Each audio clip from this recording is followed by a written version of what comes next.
Welcome to Moments with Marianne. I'm so delighted we're spending this time here today. We have a very inspiring show coming right up with special guests Catherine Landry and Karen Stuth. And they're here today to share with us the new book, The Way of the Simple Soul. Now, Catherine's book has been described as an ethereal, mesmerizing read about a woman's journey of loss, soul retrieval, and how she came home to her own inner self. Karen is a co-founder of Satiama Publishing, which offers the best-in-class mind, body, and spirit books, wisdom cards, audiobooks, and board games. Karen is also the president of the Coalition of Visionary Resources, otherwise known as COVR, which is a not-for-profit trade association for the mind, body, and spirit marketplace. So let's welcome to the show Catherine Landry and Karen Stuth. Hello.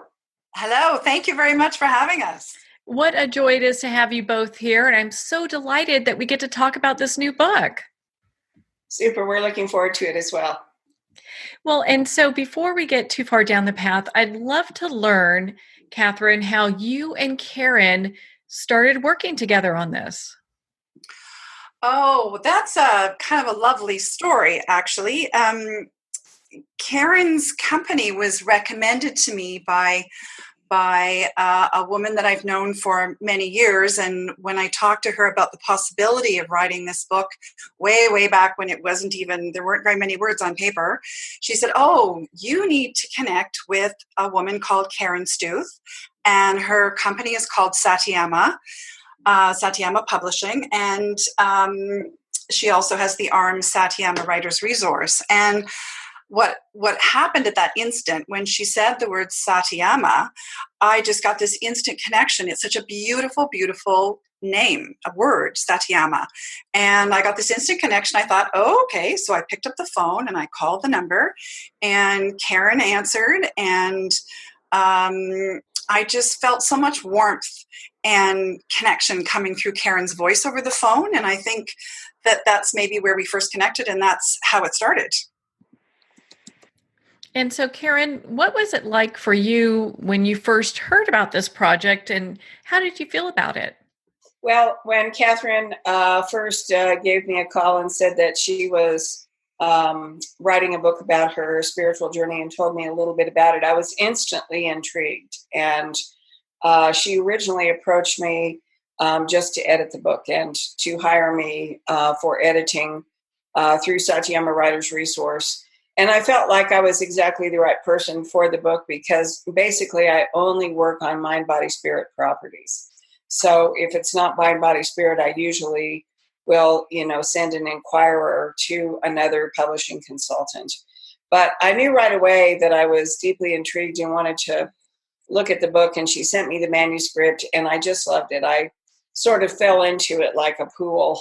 It was a remarkable experience, and as I began to edit it, it grew and grew for me. I mean, the importance of it, the light around it, and so I was, delighted to be a part of Catherine's journey. And later, we decided that we would publish the book together, and so that is what we did. And I was also really delighted by that too. It's an honor to have it in our catalog of Mind, Body, Spirit books. CDs. We have a lot of different things in our catalog, but I really consider The Way of the Simple Soul to honestly be one of our crown jewels. Well, I know that's high praise coming from you, Karen. I mean, you connect with so many amazing authors, and this book is such a great read. And, gosh, Catherine, I'd love for you to share a little bit about the book itself with our listeners. We don't want to give too much of it away because, of course, we want people to pick up their own copy of The Way of the Simple Soul. But why don't you share a little bit about the book with us? Yeah, it's a story. It's a story about messages that were passed to me by an elderly gentleman. And it's the story of how those messages were passed to me. And that was a very interesting point. He was dying, getting ready to pass over, and I was at his bedside. And at the moment at which his he was very peaceful. It was an amazing experience. And at the very moment at which his soul was leaving his body, I had this compulsion to put my hands on him, and that created a connection for a fragment of his soul, I guess, if you want to call it that, to latch onto me and hang around me for a while. And the reason it was there was because he had a couple of messages actually, that he wanted to pass through me in the form of something written. And so at the end of that extraordinary experience with him, I went home and became very, very ill. And literally within hours became very, very ill. It was like a volcano exploded inside my body. And that began for me a journey of trying to figure out what was wrong with me, in the course of which I ended up going through every possible alternative healer, energy worker, shaman to find out what was going on, ultimately to discover that his soul frag, the part of his soul that had attached itself to me, was hanging around and causing my energy fields to be totally disrupted, of course. And he needed to connect with me. He had things to say. So when that connection, finally, I was able to facilitate that connection with him and the part of his soul. And that's when he passed the message to me. And he actually, he named the title of this book. He said, Right Way, Simple Soul. And then what happened, the second part of the journey for me was then to figure out, I thought I knew what he meant, but I needed to actually explore this in much more detail, and then to ultimately come to the true meaning of the message, Simple Soul, and what that was all about. And so that's where it all started. It was quite extraordinary, and certainly something I had never, ever experienced in my life before. And ultimately, I got the messages. I think I understood them, and I was able to write them down. And here we have the story in the way of the Simple Soul. Well, and it sounds like from your book as well. I mean, when you talk about getting really sick, I mean, you were sick for years. Yes. I mean, we have a wonderful medical system in North America, but it does at times move a little slowly. And so I had to go. I started with my medical doctor, my family doctor, and we went through all sorts of tests, which took about a year. And all of them came back showing that I was perfectly healthy. And finally, my doctor said to me, "I'm so sorry, but I don't know what, I can't do anything for you. You're healthy. You're showing healthy everywhere." And that's when I kind of got catapulted into the whole area of, in desperation, alternative therapies and medicines, and the whole world of metaphysics then just opened up. And fascinatingly, all of the physical symptoms were a response from my soul and his soul's trying to get me to the point where I understood the messages. And once I did, and once the book was finished and it was all written out, all those physical symptoms vanished. I mean, vanished in 24 hours. It was just gone and have never come back. So it was really quite extraordinary. It sounds like that was a process where you had to really dive into this metaphysical world, maybe something that you weren't so involved with before.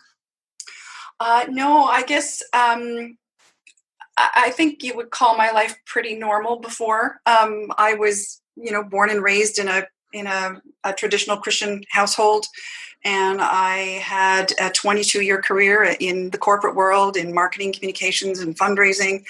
I left that career at one point, and kind of my life. I was 50 at the time when I left that corporate arena, and had the rest of my life sitting there ahead of me, and kind of wondering what to do, and thinking, what are my tons of options out there? Which one will I pick?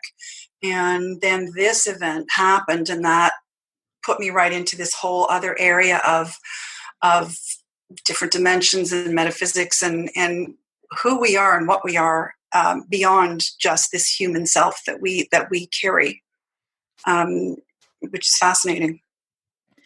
Well, and as you were going through and uncovering what's going on with you physically, were there parts of it that kind of just fell away as you started to work on different metaphysical practices? Maybe let's say that that a certain illness, you kind of came to a realization, or maybe there was a healing that took place that allowed that to leave, but you still had these core issues that were happening.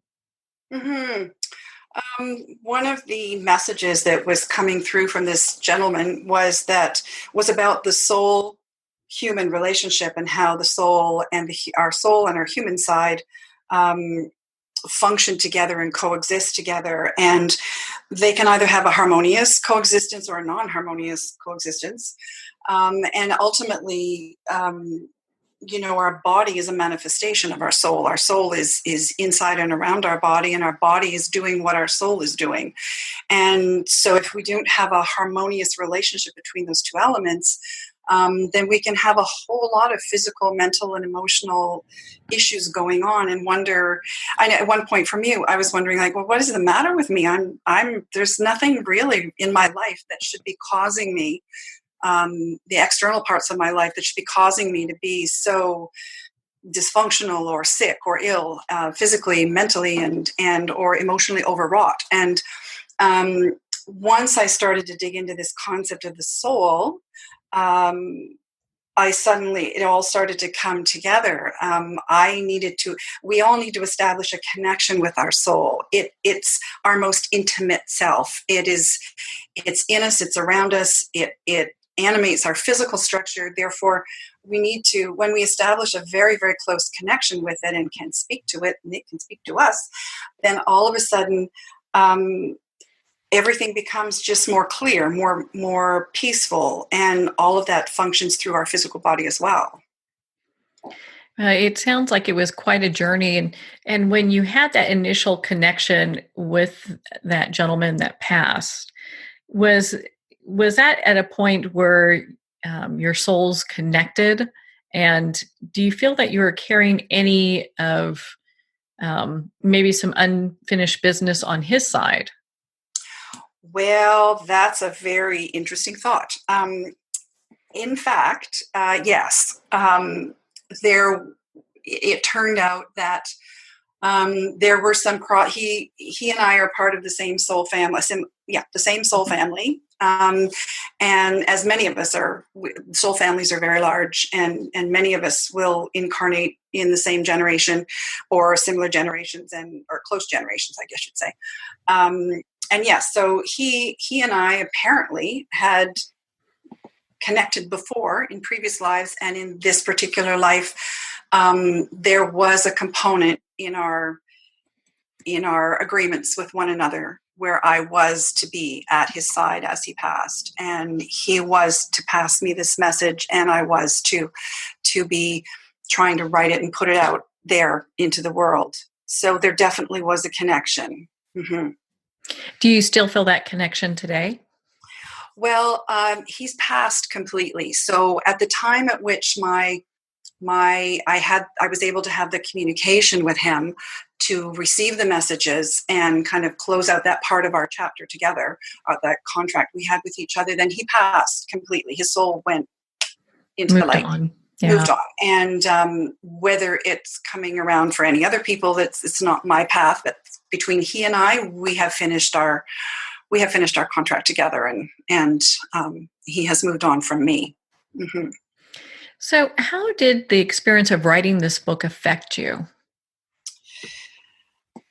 Well, I think when we write is when we really, really learn, because it's one thing to experience at a conceptual level, or at a visceral level, or just kind of fleeting energies and thoughts in the mind, or sense something in your heart. But then when you try to put that into words, language can really trip us up, because these essences that we talk about are way beyond language. They're just so far beyond the three-dimensional realm we live in. To translate them into words is where I found I really had to understand.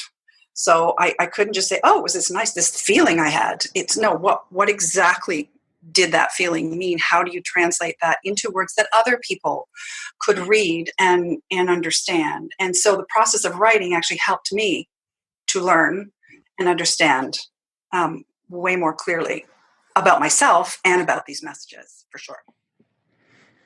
Was there something that happened during your journey that maybe didn't make its way into the book? Because, I mean, books have, a certain amount of room and there's a flow that goes with them, but it's something that affected you personally? Well, I think the biggest effect on me personally was my shift from thinking about all these things in an intellectual sense, the metaphysics, the dimensions, the soul, the body, the human, the shining ones from other realms, all of these things, you can think about them in an intellectual sense with the mind. But for me, it's when all of that actually came into my heart, and I started to believe that this was all real, that that was real. What is human here is the part that's the illusion. And when that really came into my heart was when that was the huge shift for me personally. And of course, there's more to the message, which are coming out in the next two books. It's a trilogy. So there's more than just what's in this first book, which came through. And that was also an amazing learning experience for me to work through all of that. So with that being said, who do you feel that this book is written for? Oh, I think it's written for everybody and anybody. I think the biggest takeaway from this book, I would sincerely hope, is that people remain open. It doesn't matter whether you believe what's in the book or you don't believe what's in the book, whether it resonates or it doesn't resonate. The point is to be open to whatever comes our way. And if something's coming your way and it's not harmful, then be open to it. It doesn't matter how you were raised or what you believe. Just be open and see where it might take you, because it might take you nowhere, or it might take you into the most amazing journey of your life, which is what happened with me when I just said, okay, I'm just going to be open to this. I'm going to follow the dots, going to connect it up, see where it goes. And it became the most amazing part of my life to date. And so just to be open, don't close down, stay open. Well, and I love how your book really talks about bringing greater inner peace and joy into our lives. And it's really your journey getting there. It's interesting because a lot of people, they look for that to incorporate something like that in their lives. Do they have to go through a similar journey, or is there an easier way for them to access that? Well, I think everyone's journey is different. It follows a different path. And, but I would say that the sooner you get in touch with your soul, our soul speaks to us individually with very individual vocabulary. So mine speaks to me in a certain way, certain things happen. Yours speaks to you in a different way, Karen's in another way. And the sooner we can open ourselves to that connection and create that dialogue, then a lot of the questions, like the what ifs and the what fors that can cause us pain, kind of disappear, because your soul's saying, no, I'm here for this, and therefore this thing that you're about to do or you're asking is actually not in line with what I'm here for. So you go, oh, okay, so I don't have to do that. So a lot of things in my life, it was like, well, I don't have to do those things anymore, because that's not part of what my soul is here to experience. And that's where the peace and the calm comes through. And so learning to listen to your soul's voice, that's really the key. So I've got a question here for Karen, as the editor and publisher of this book, when you're going through the book and really kind of reading it and going through it, how was that experience for you?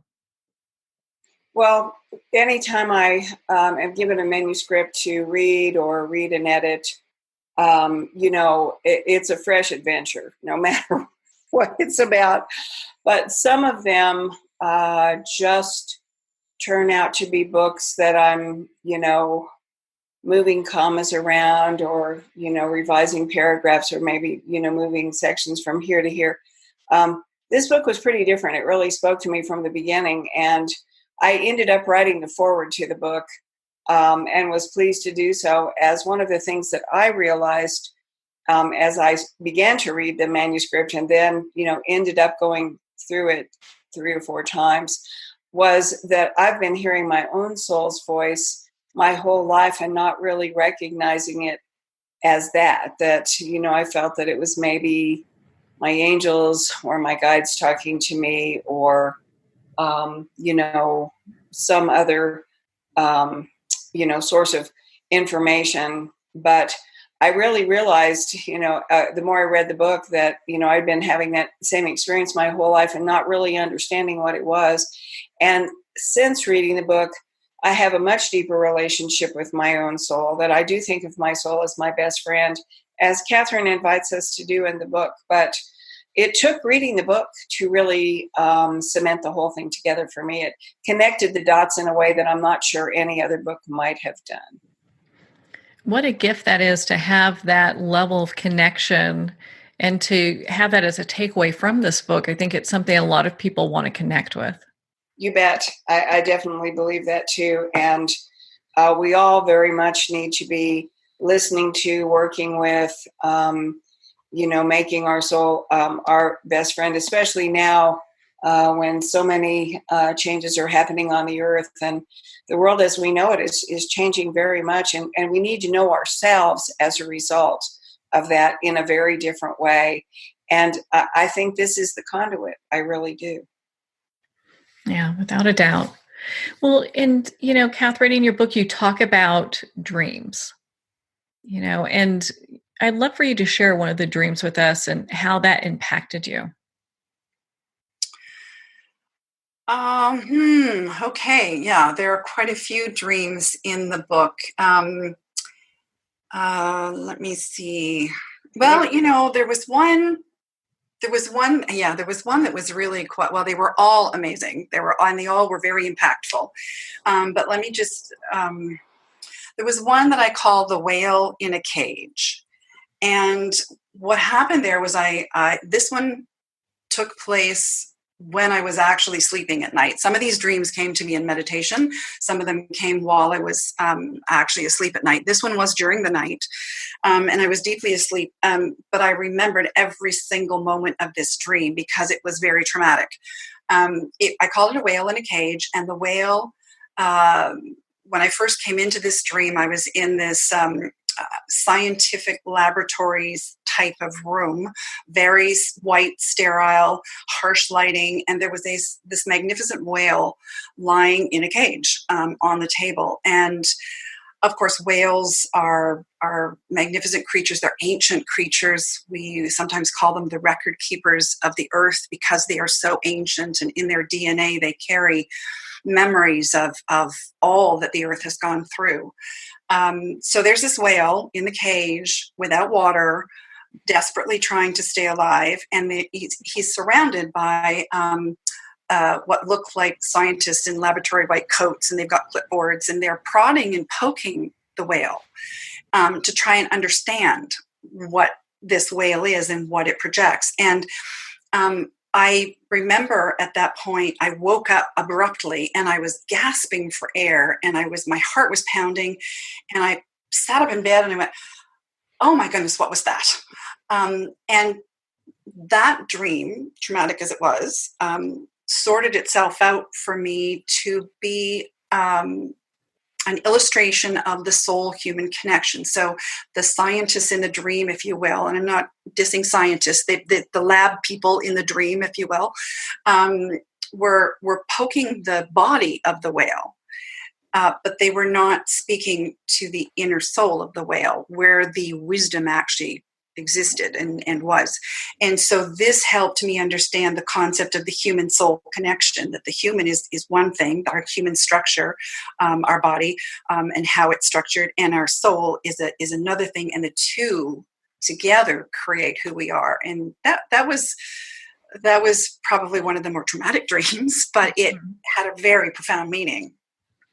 Well, it's interesting in your book, you talk about how the soul's already a master, but it has to have this harmonious relationship with the human host, with the body. Mm-hmm. And that once it has that in place, it can manifest its purpose. And I think for a lot of people, they're going, how is that connection disconnected?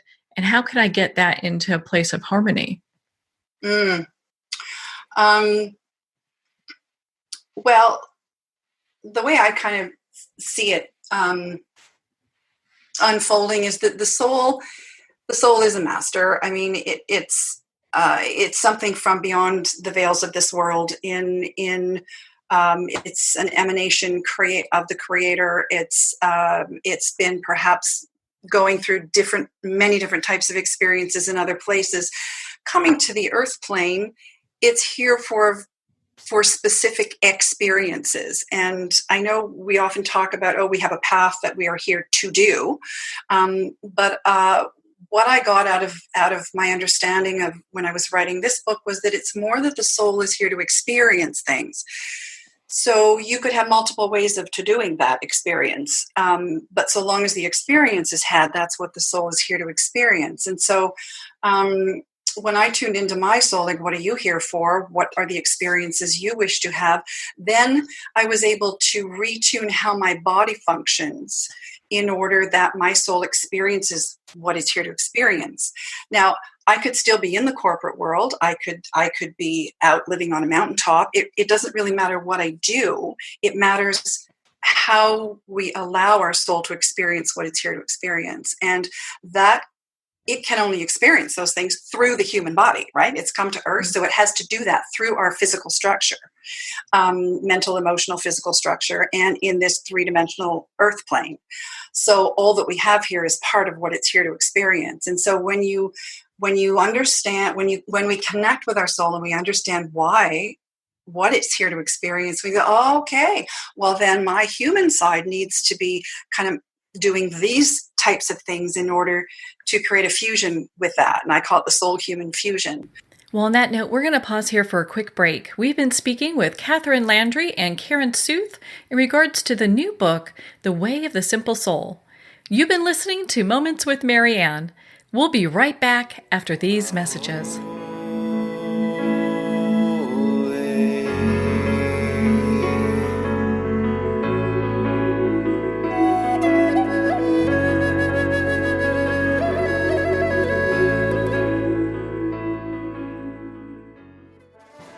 Internationally recognized and award-winning author Judy Goodman works and teaches outside the box of limited thinking. Working with people from every walk of life, her goal is to empower you to be the best you can be, no matter what the challenge is. Born with the gift of seeing beyond our normal vision, she has an extraordinary gift of working with every challenge. Teaching beyond conventional wisdom, her work is described as life-changing. Visit judygoodman.com. That's judygoodman.com.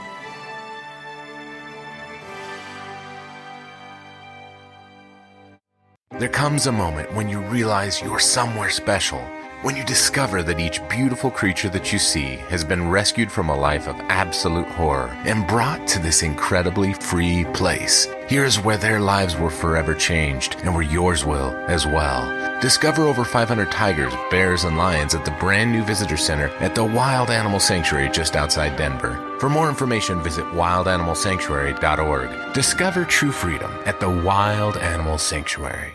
Have you ever had the sense that your thoughts might actually be doing something? Ancient secrets of manifesting have been masterfully revealed in the award-winning book Manifesting 123 by Ken Elliott. For the first time, the author's experiences and stories in this book describe exactly how your thoughts can create anything. You've been doing this all your life, but it's never been fully explained for you until now. Visit manifesting123.com for more information today. Manifesting123.com.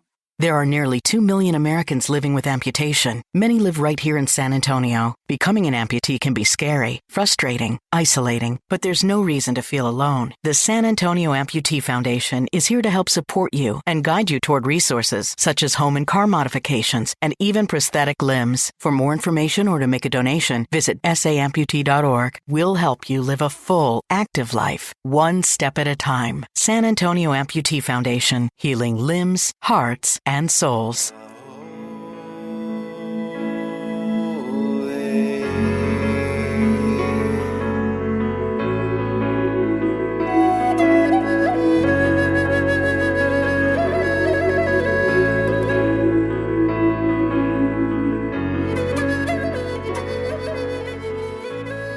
Welcome back to Moments with Marianne. We're here today with special guests Catherine Landry and Karen Stuth in regards to the new book, The Way of the Simple Soul. Now, before we left for break, we were talking about just the soul itself, and I have to ask you, Catherine, what was one of the most important things you learned on your journey? The most important thing is creating the connection with the soul to get the dialogue going and to be able to ask questions and say, why are you, what are you here to experience? And have those answers become very clear. Often answers are not clear when we have other stuff kind of layered on top. In the book, I call it the muck, kind of psychic muck and emotional muck that's layered on top of us through our human experiences, our conditionings, or just our traumatic experiences that we go through as we grow as a human. And kind of clearing off some of that muck creates a clearer channel to the soul that's always trying to talk to us. It's always trying to communicate with us. When people are listening and getting through like a meditative practice where they're just bringing themselves to that quiet place, what are some of the ways that they can actually hear their soul and discern that that's their soul that's speaking to them? Well, I think one of the first things that, for me anyway, was that I needed to find out how my soul talked to me. What was the language that it used? The vocabulary tends to be very visceral and physical because we are a physical body. So for me, there are certain ways in which my body will shiver, shudder, tickle, certain words and phrases that'll pop out of nowhere. And they resonate deep, deep in my abdomen, not in my mind and not kind of from the outside of me, if you will. But there's something that's very, very deep in the core of me. And once I kind of got myself able to meditate and get into that deep, quiet space, I started simply to ask questions within that inner plane and say, soul, are you there? Who is my soul? Show me how you speak to me. And then I would start to get things happening to me and say, oh, is this what this means? And then boom, they would happen again. So over a little bit of time, I came to understand the language my soul uses with me. And I think it's really kind of the key is the getting into that quiet space, the meditative quiet space first, so that there are no distractions, no chatter in the mind going on. And if the mind chatters, well, you just move it along and get into that quiet space again. And then listening, asking, noticing what's happening. And I love in your book, you talk about how the soul is a being of purity and cannot cause harm. Because I think a lot of times when people, when they start getting into meditation and they're listening, they're not quite sure what they're hearing. But if they know that the soul is never going to cause them harm, the soul doesn't even know what that means. I think that brings them some comfort. It certainly did bring me a lot of comfort because, we have so many voices and messages and things coming at us that to know that if there's a message coming through from somewhere and it's in any way causing harm, well, it's clearly not my soul. And therefore I'm not going to listen to it. I'm going to push it where else it needs to go. That helped a lot. And there was a bit of trial and error here. There were some things that I was misreading, and it took a bit of time. This isn't something I figured out overnight. It took a bit of time. It did. Mm-hmm. Well, and I think a lot of times when people think they're talking to their soul, they're like, well, there's going to be a lightning bolt and an angel's going to appear and there's going to be a flash. And I'm going to start seeing the other side. And I think that sometimes they miss the simplicity of it. I totally agree. I heard Karen chuckling in the background too. But we all think that. When I started on this journey with the shamans and the metaphysics, I'm going, okay, bring me the lightning bolts. Let me see. We all, and sometimes there are lightning bolts. There are. But over time, the soul. Sometimes the lightning bolts come from other sources, but the soul itself is lodged way inside of us, and I found that my soul, it's coming from deep inside me somewhere, not from my head, not from from my toes, but deep in my abdomen somewhere, and I know that that's the soul part of me speaking. Well, and why don't you weigh in on this, Karen? With reading the book and being so closely involved, how was it that you got to this place of harmony as well on your journey with the Way of the Simple Soul? How did it impact my journey? Or it was. I wouldn't call it a game changer. I would call it a game clarifier.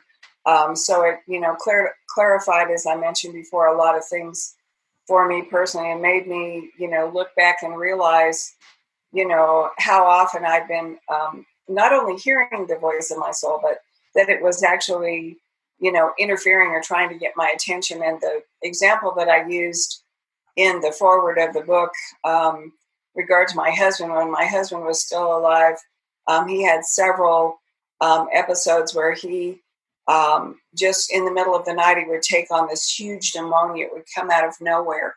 And the first time that happened, I actually heard someone screaming my name and waking me up. And I needed to get up because he was barely breathing when I got to him. When I, got the light on and looked at him, his face was literally blue. And that was all my own soul. And it sounded like that someone was screaming my voice, like from Venus, from Neptune, so far away. The first time that it happened, I even doubted that it was really happening. I said, wow, that was some dream. And I turned off the light and went back to sleep, and it happened about 10 minutes later. But the second time that it happened, I actually felt something push my arm. So I was convinced there was someone in the house with me.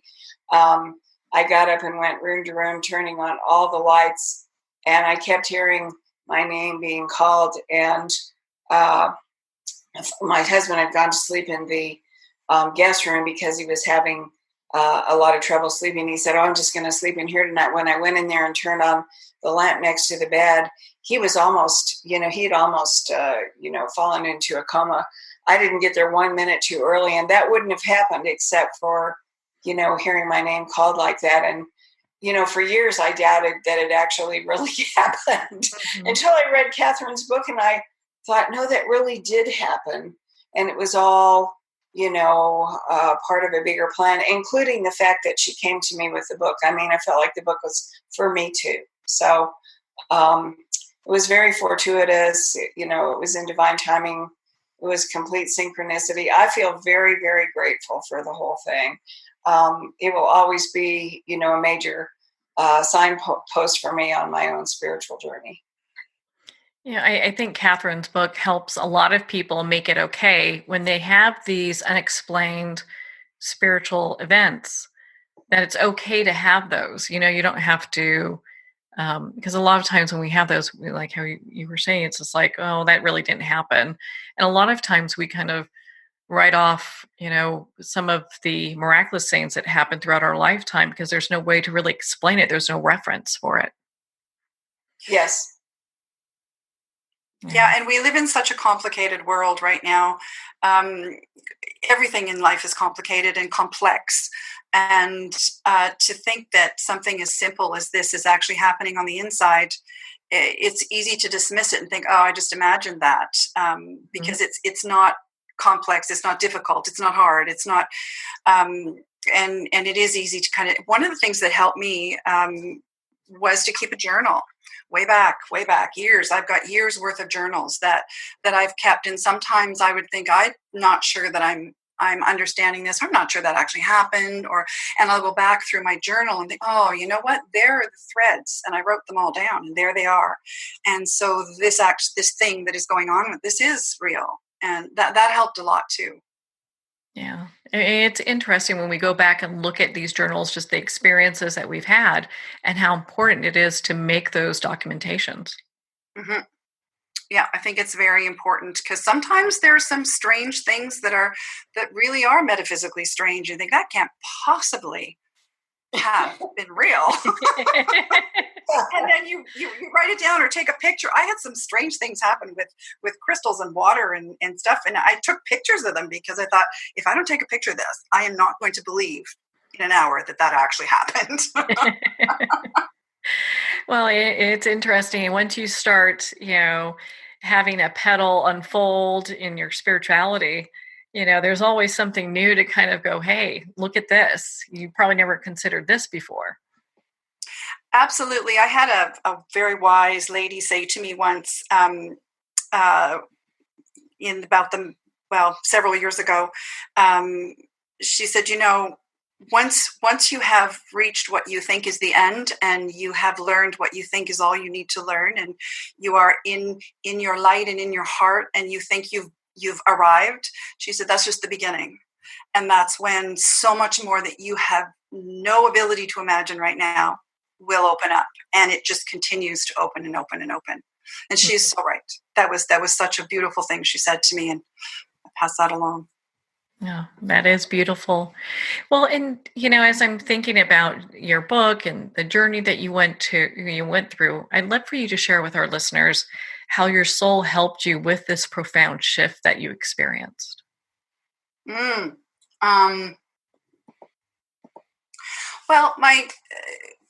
my soul helped me understand that it was all okay, that I was okay, that no matter what happened, it was there, and it would be guiding me if I chose to listen, because of course we don't have to listen if we don't want to, but if I chose to listen and follow its guidance, everything would be okay. And doesn't mean that there would be no pain along the way, or suffering of certain types along the way.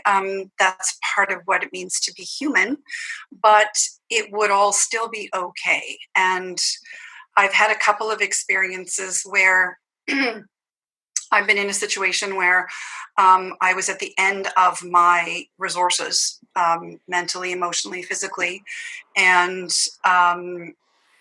just about ready to explode and scream and yell and whatever.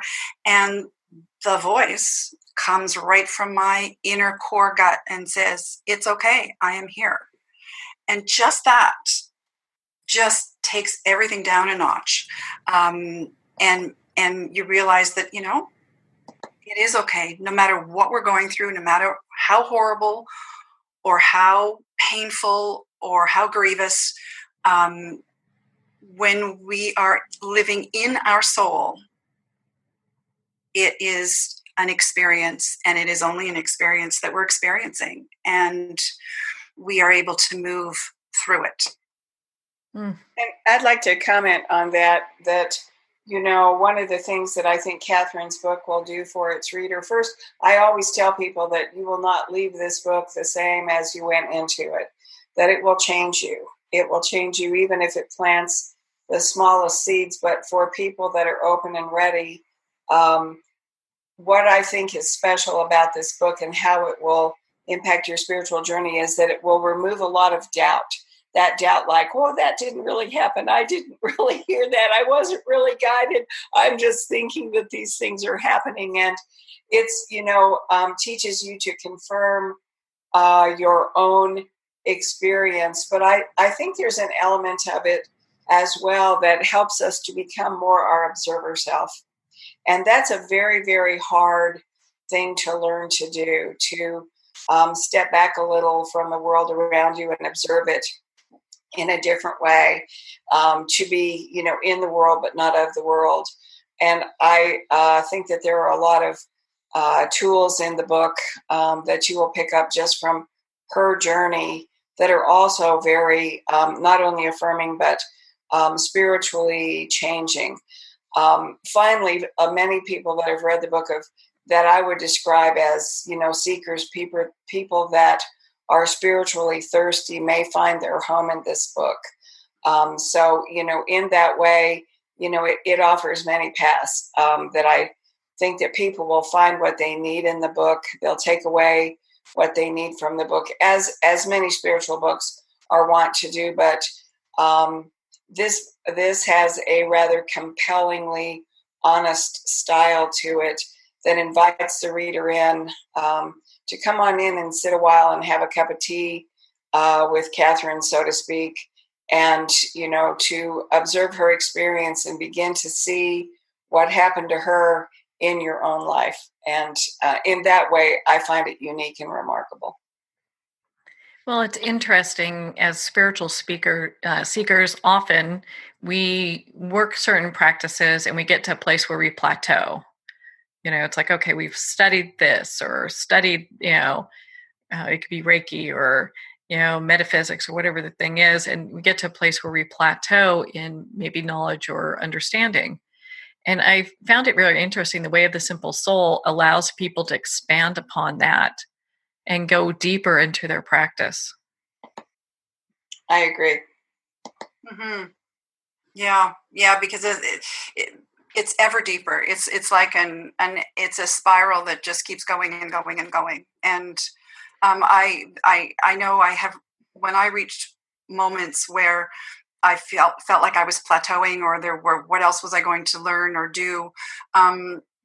It was hard at first, but I taught myself just to sit there and ask for whatever is the next thing that is best for my soul to experience. Sometimes it's really hard to sit and wait. I'm a very impatient person. It's very hard for me to sit and wait. Mm-hmm. I like to have everything happen instantly. But that in itself is a journey, just to teach yourself to say, okay, I think I don't know where I'm going next, so I'll just sit here and ask for in divine timing what is coming next. And Yeah, well, and it's interesting, in your book, you talk about how this journey has really given you a particular type of freedom. And I'd love for you to expand on that for our listeners. Oh, yes. What really hit home for me was that our soul is infinite, and our earth life is but a tiny speck of time in the infinite life of the soul. So it's just a little drop in the bucket here that we have on earth. And even if you believe in reincarnation, you're coming back over and over again or multiple times, it's still, these are little drops in the bucket, and they're important. But the perspective of there being a much greater story out there beyond this earth helped me to find some peace in some of the things that happened in my life here, and be able to look at them as experiences and to do what I needed to do to cleanse and heal them, and keep myself in a space of peace and to realize that there is joy at the end of all of these journeys, and to keep moving towards that joy even when a difficult part of a journey presents itself. The other thing that was fascinating was the shift in perspective that occurred for me when I looked at the soul and the soul-human connection and the intent of the soul. That each soul is here for a certain set of experiences. Well, there are 7 billion people on this planet, and that means that there are 7 billion souls here for different types of experiences. And each of them has their own soul prompting them to do no harm and prompting them to do what's best for them, and whether they listen or not, but the soul is still there. And so it allowed me to look around my world at the people in my world and the people in the rest of the world and say, wow, I find myself more tolerant, because I understand they're on their souls, they're on their own journey. And their journey may be taking them over here, and mine's taking me over there. But there's no reason for us to be rubbing up against each other in the wrong way. and creating irritation. It's just that their journey is there and my journey is here. And so there are 7 billion of us doing this. It's no wonder we tend to rub up against each other every once in a while. That's a lot of people on one planet. But, from a more of the heart-centered perspective too.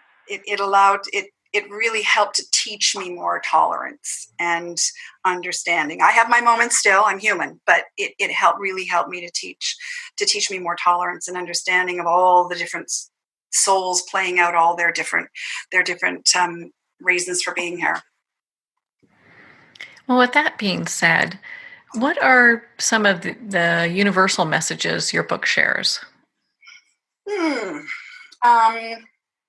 How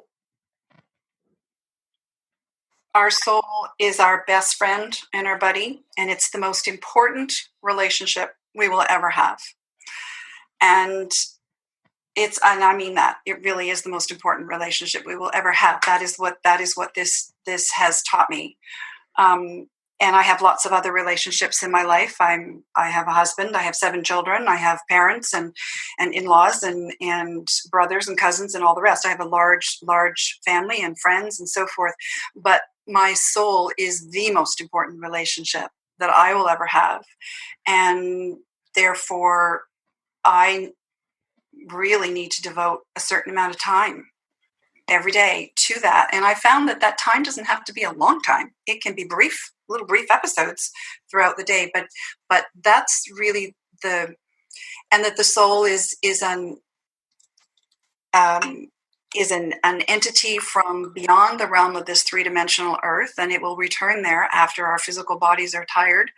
And those are kind of the universal truths that helped me as I was going through this.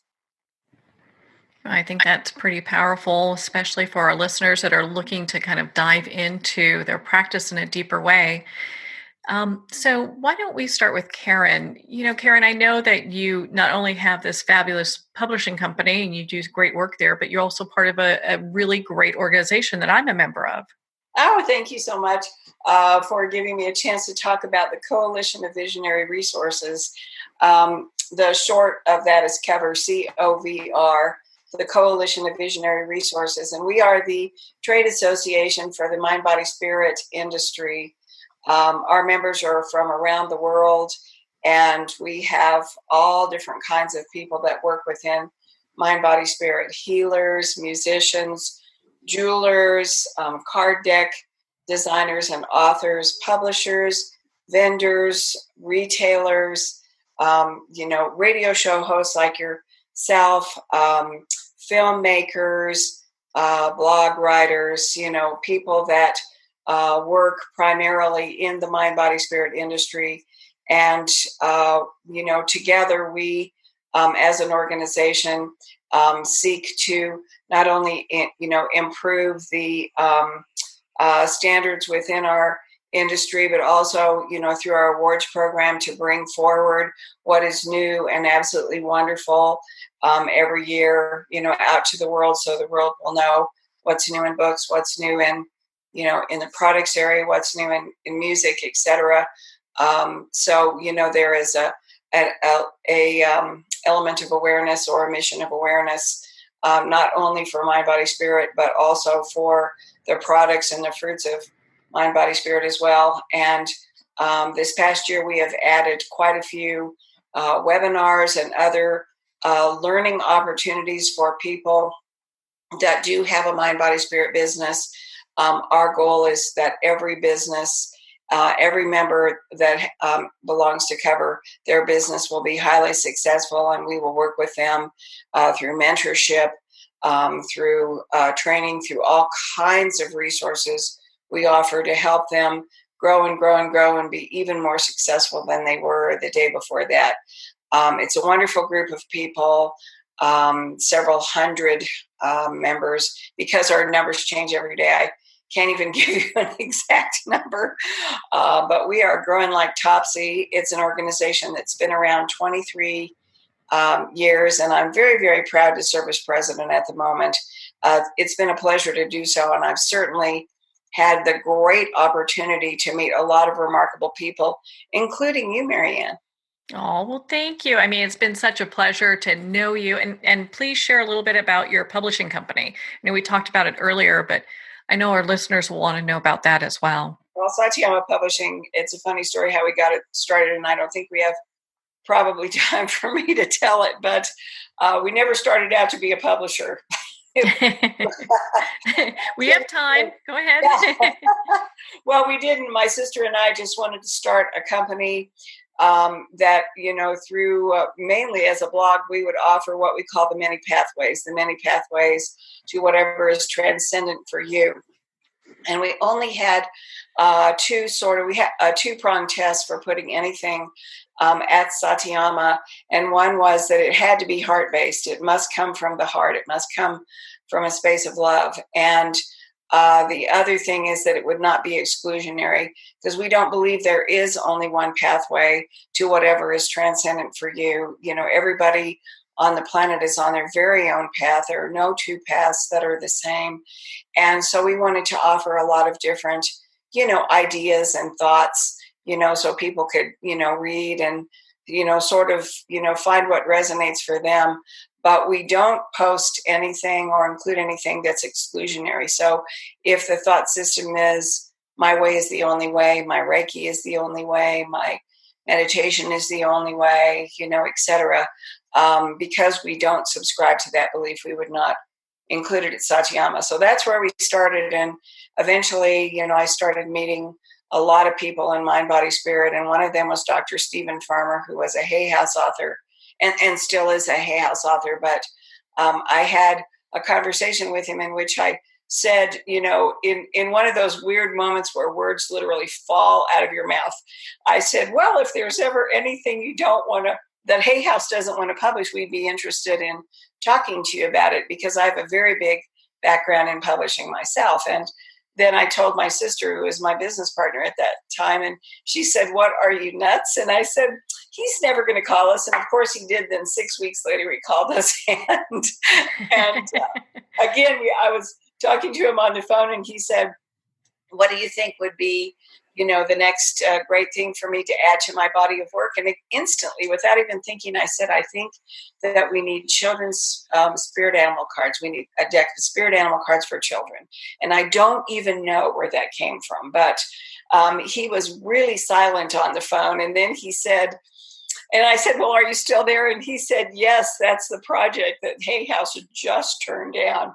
And it is our flagship product. We've sold close to 90,000 in about 7 years. And they're just enormously popular. They're all over the world. And people are, using them in many different ways. Kids love them, but parents love them too. And so from there, we just, we started getting a lot of offers of manuscripts and things like that. And because publishing is truly my first love, we just started publishing stuff. But again, we always said, we're not really a publisher.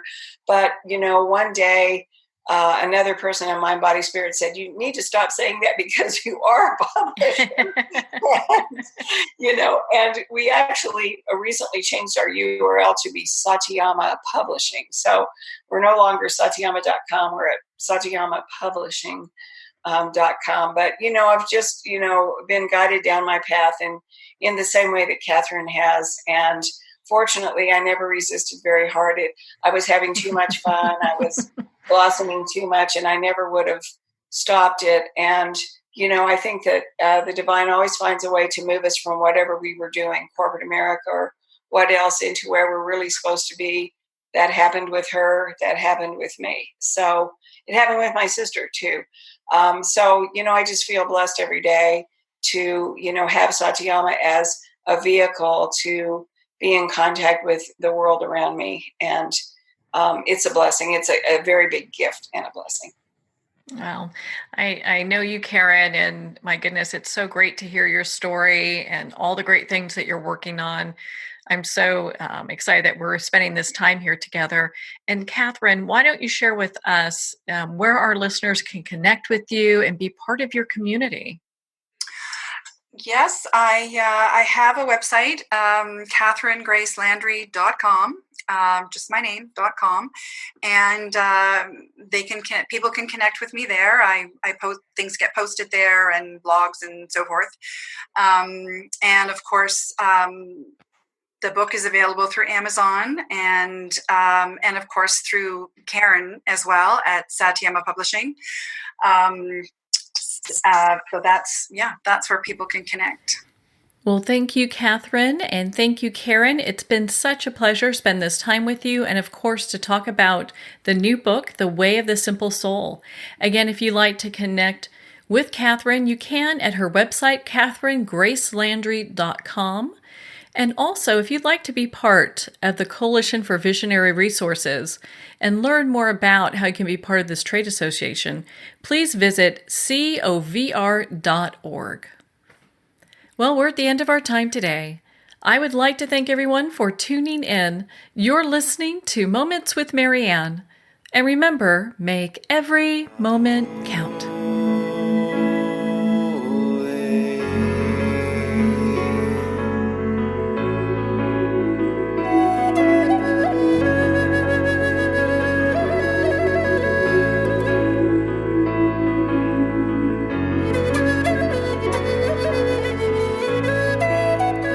In a single moment, your life can change. Moments with Marianne is a transformative hour that covers an endless array of topics with the best of the best. Her guests are leaders in their fields, ranging from inspirational authors, top industry leaders, and business and spiritual entrepreneurs. Each guest is gifted and a true visionary, a recognized leader in her own work, and while teaching others to develop, refocus, and grow, Marianne will bring the best guest and sometimes a special surprise. Don't miss this. You never know just which moment will change your life forever. Moments with Marianne airs every Sunday, Monday, Thursday, and Friday at 8 p.m. Eastern and 5 p.m. Pacific Time. Make sure to tune in and visit momentswithmarianne.com for more information.